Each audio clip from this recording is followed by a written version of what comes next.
This video will cover the addition of new datetime functions to story calculations. So in Calculation Editor, we'll take a quick look at these. First, toTime and toDate. The toTime function converts a specified input string in a specified format to a time object.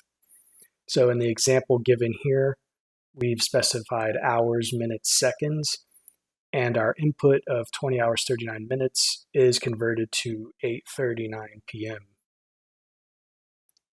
The toDate function converts a string or datetime to a date object. If the data is datetime or timestamp, you do not need to specify a format. However, if the data is a string such as 2014 0915, you do need to specify a format. Now let's take a look at ISO week and week. ISO week returns the ISO week for a date string.